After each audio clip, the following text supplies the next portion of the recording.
I started implementing controlled breathing techniques probably about 5 or 6 years ago. It was introduced to me by a mentor of mine, utilizing it in my own practice as an occupational therapist, especially when you're working with complex patients.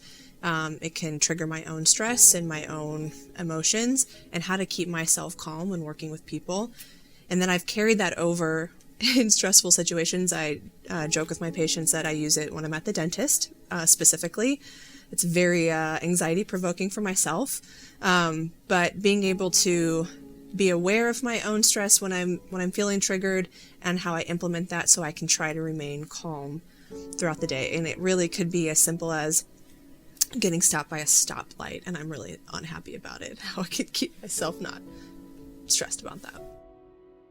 There's a lot of research done on it, and we're specifically looking at the impact of controlling your breath and what that does to your perception of, a lot of self-perception of your anxiety and of your pain. So it's utilized for determining, did people experience improved well-being? Did they experience decrease in stress? Did they experience decrease in pain?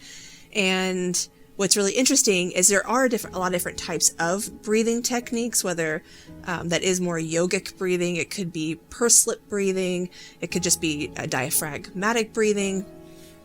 It seems data shows that it doesn't matter which one you use, that it does help and benefit stress, anxiety, and then again, I'm going to throw in that pain piece because that's how I use it oftentimes with the people I work with, but decreasing the intensity of that.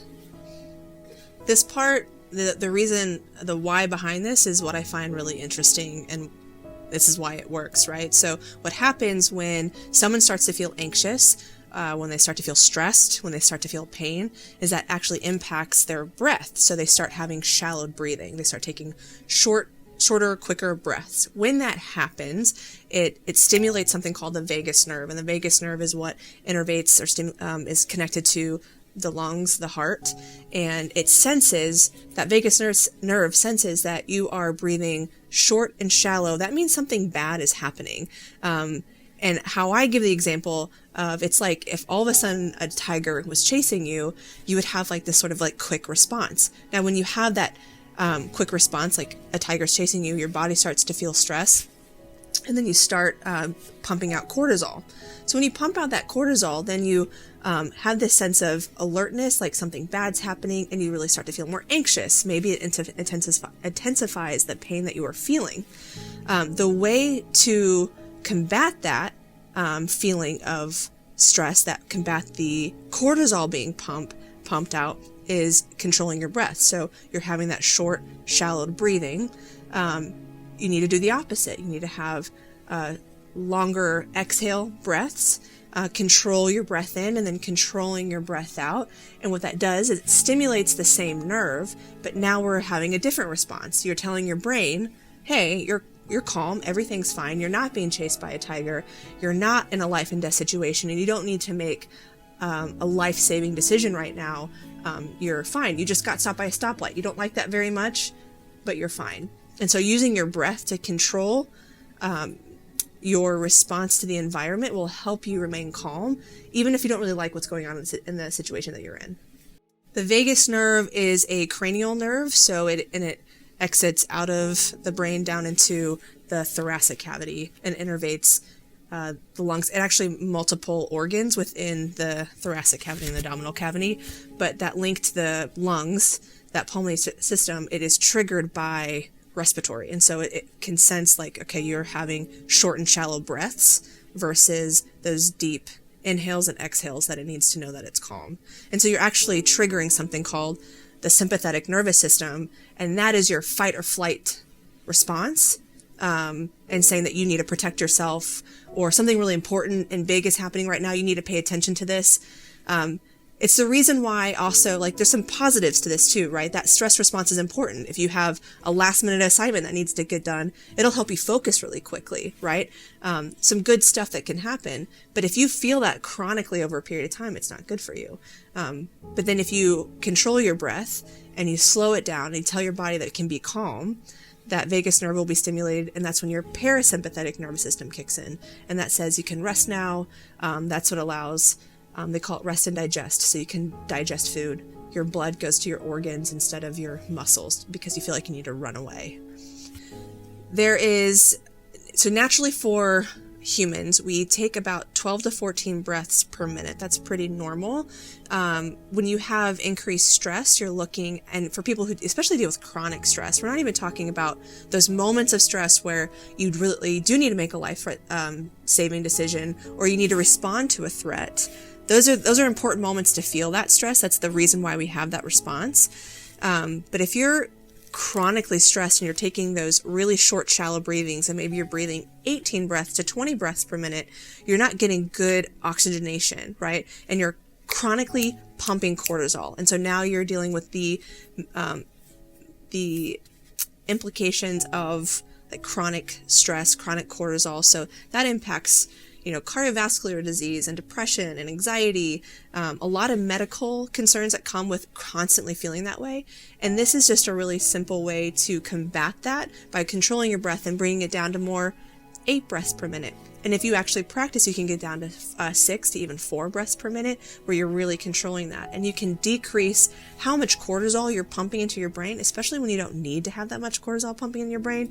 So what you're looking at doing is reversing the impact of constant cortisol pumping, because there are actual health implications, like whether mental health and physiological health implications when you have constant cortisol pumping.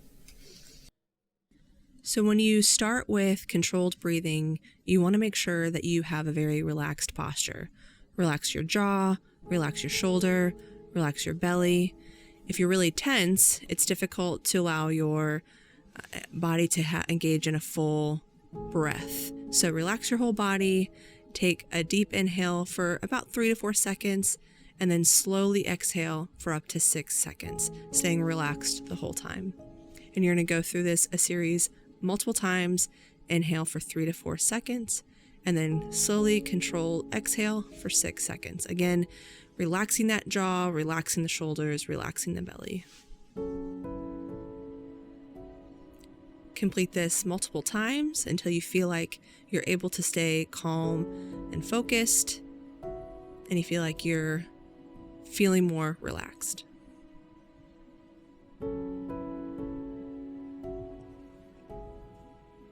You want to avoid staying really tense. If you have those tense shoulders, if you have that tense jaw, then even though you might be controlling your breath, you're actually not getting the benefit from the controlled breathing.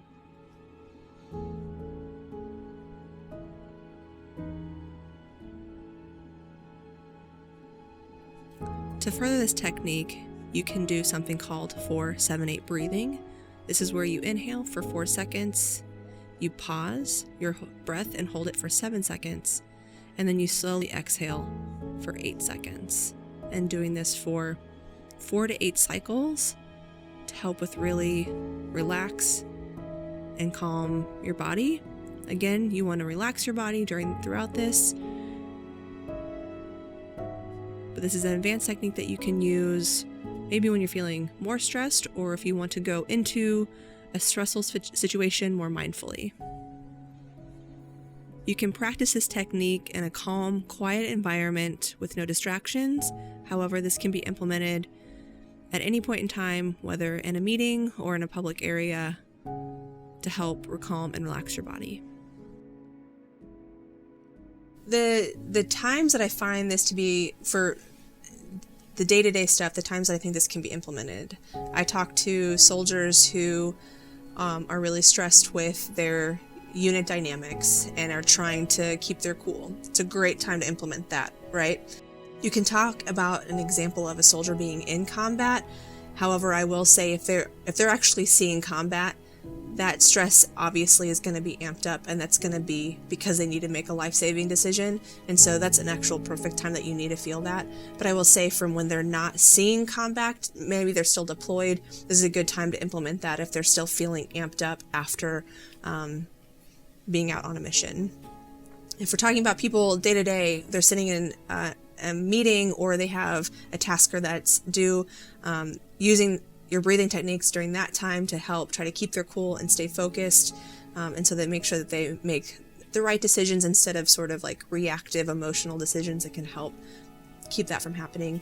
And then, I use it with people every day, in the ortho clinic, working with people who have pain, when they're trying to work through some pain with range of motion. I'll have them practice breathing techniques to help keep them calm, and so they're not tensing up, which will cause more pain. Typically, anticipation of pain or anticipation of something bad happening can cause that tension to increase, which increases cortisol and can exacerbate those symptoms.